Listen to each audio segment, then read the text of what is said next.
Good morning to my 7th grade Keola Wildcats. I am sending to you a little video of our lessons for this week to help you review for your quiz and to fill out your review handout, and just as sort of a way for us to look and talk about a few things as a collective group. I'm not going to do a video lesson for every week, but I am going to do it for some of our lessons throughout this unit. So the quiz you take this week is on the rise of early civilizations, and this is just a quick little look at some of those main topics that you will read about on Odysseyware and that I wanted to kind of talk a little bit about as well. So one of the main first lessons is about the characteristics that exist within civilizations. In other words, what are the kind of features that we look for in a civilization? One of them is cities. So every early civilization has some variation of an urban center. They also have some type of government, some kind of political system, whether it be pharaohs or kings or emperors, or even just any kind of leader that would serve as a government. They're going to have a job specialization where people have different kinds of jobs within the community, and they're also going to have an economy based on a variety of things. Maybe they grow food, but they also have trade routes. You'll see here on this map, there's lots of ancient trade routes that are going to link a lot of the early civilizations as well. They also are going to have social classes. Now, this sort of goes along with specialization of jobs, but in social classes, it means that in society, people are viewed as either having more important status or less important status, whether or not they're, in this case, it's a pyramid of ancient Egypt. We've got the pharaoh at the top, and you've got unskilled workers at the bottom. So there are going to be social classes. And then the last of the characteristics or features of civilization is culture. And culture is a really big topic, but mostly in ancient times, the culture was related to things like language, whether or not they had a writing system, whether or not they had a religious system. All early civilizations worshipped many gods. And so those would be elements of culture, language, and religion that would be important. So in this unit, in this first section of Unit 2, we look at some of the earliest ancient civilizations and what they have in common, and how they demonstrate these different characteristics or features of a civilization. So the four that we're looking at this week are known as the ancient river valley civilizations. And you'll see here on the map that all four of them are around rivers, whether it be the Nile, the Tigris, the Euphrates, which is for Mesopotamia, the Indus, or the Huang-He. And all of these early civilizations used rivers. And obviously then the question is, well, why would that be? Why would they always settle around a river valley? Well, there's a lot of good reasons for it. For one thing, all of these rivers historically were flooding rivers. And when it flooded, it brought good fertile soil from the bottom of the river up into the land. And that was known as silt. That made for good farming. When you have more food and a surplus of food, as we learned in our first unit, then your population can grow. And when your population can grow, then your technology can develop and you can start to build civilization. So good soil for agriculture and for animals was an important part of a river valley. It also provided them fresh water. Rivers are fresh water, it's not salt water, so you can use it to irrigate crops, you can use it for the domestication of animals like sheep or cattle. You can also use those rivers as the ability to trade, to move obviously from place to place and bring goods and materials to other parts of the land. So that's why these river valleys were so important to ancient civilizations. So there were four of them that you read about in this particular first part of Unit 2. And so we'll take a look at a few of the characteristics of each of them. So one of the earliest river civilizations is Mesopotamia.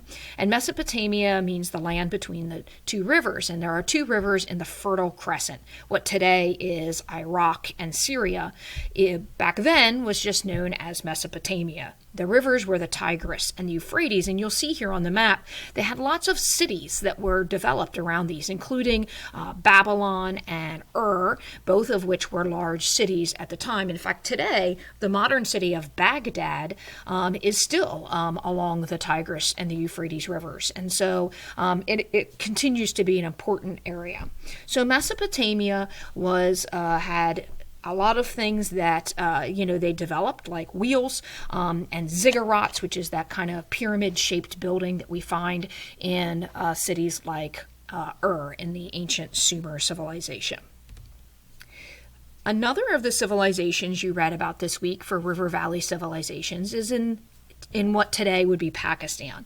And this is around the river, the Indus River. And here there were two major cities that developed, Harappa and Mohenjo-Daro. And both of them demonstrated that this area had been settled primarily by farmers. In fact, most historians believed that the farmers migrated, that wherever they came from, they were no longer able to farm there. And so they migrated. They came to the Indus River and realized, well, this seems like a good place to be. And so that's where they settled. And this area of today, Pakistan and the western part of India, was important for the development of cities and other farming communities. One of the most well-known river valley civilizations, of course, is ancient Egypt. And ancient Egypt developed around the Nile River. And the Nile River runs basically through the desert in what is today Sudan and Egypt. And ancient Egypt developed in both the lower Egypt first, which is the delta. You'll notice there's like a triangle shape on the map of green. That's known as the Nile Delta. Really great for agriculture. And then as time went on, the Egyptians went up the Nile into Upper Egypt to develop that.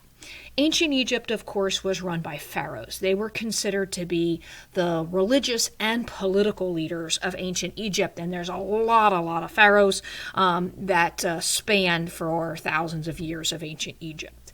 The ancient Egyptians, like all early civilizations, had a system of writing, and they were called hieroglyphs or hieroglyphics, and they are found throughout ancient Egyptian temples, pyramids, etc.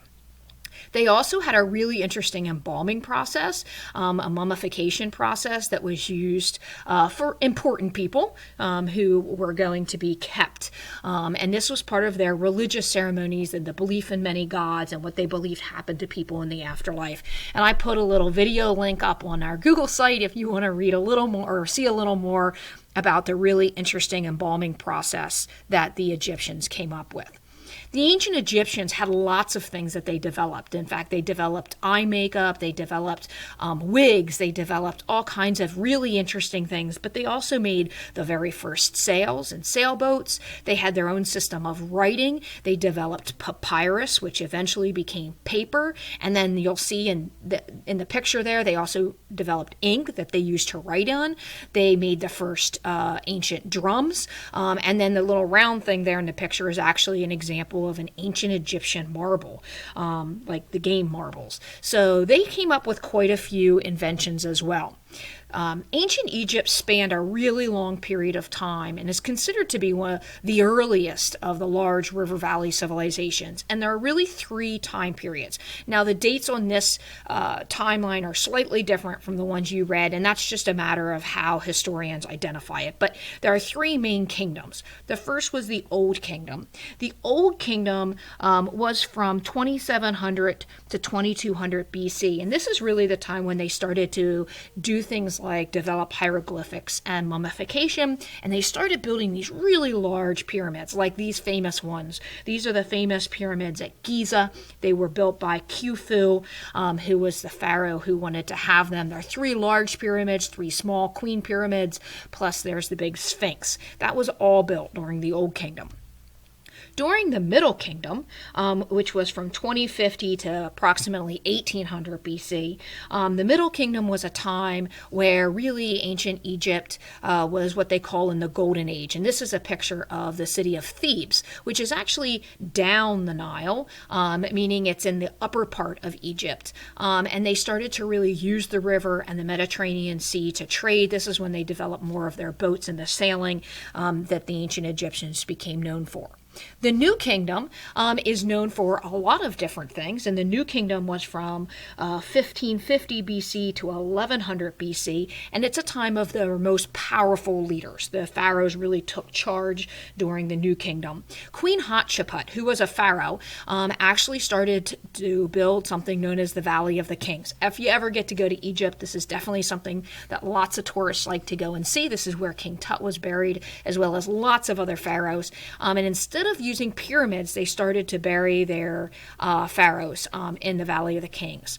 Also, this was the time of Thutmose III. He is Egypt's greatest warrior, and he really started to expand the size and scope of ancient Egypt. It's also the time of Ramses II, who was one of the longest ruling pharaohs in ancient Egypt. He had a lot of military victories, also did a lot of expanding. He also signed a peace treaty with the Hittites, who were an ancient people from Mesopotamia. So they really started to kind of move into a lot of variety of areas during ancient Egypt. The last of our ancient people river valleys is from ancient China, known as the Shang Dynasty, and it's centered around what's known as the Yellow River. The real name of the Yellow River is the Huanghe River in China. It's in the northern part of China. And the Shang Dynasty, like all ancient civilizations, used the floods, and it flooded quite a bit, to develop agriculture. Millet, wheat, rice were all really important to ancient Chinese society, and the emperor was important to that as well. In the time of the Shang Dynasty, which is about 1750 to 1100 BC, they used both food and domesticated animals to develop, and they are famous really for three things. One is their writing style, which you'll see on the picture with the emperor, but they also wrote on oracle bones, and oracle bones were used to sort of predict the future of what they thought was going to happen. It was part of their kind of religious practices of ancient China, but it also demonstrates their ancient writing system, and it's one of the oldest writing systems in the world. So oracle bones and their written language are two of their big accomplishments, but they also were able to combine copper and tin to make bronze, and they made bronze weapons, they made bronze vessels, they made bronze tools. So that was an important part of ancient China as well. So this week we've been looking a little bit at these ancient river valley civilizations. I wanted to kind of give you a little lesson with some pictures to show you some of the accomplishments of these early people. This should be able to help you with your quiz review handout. Make sure you either print that or save it on another device, and then you can use that when you take your quiz either later this week or next week when you get a chance. I hope you guys have a great week. By all means, send me an email or stop in during office hours if you need anything. Take care, guys. Bye.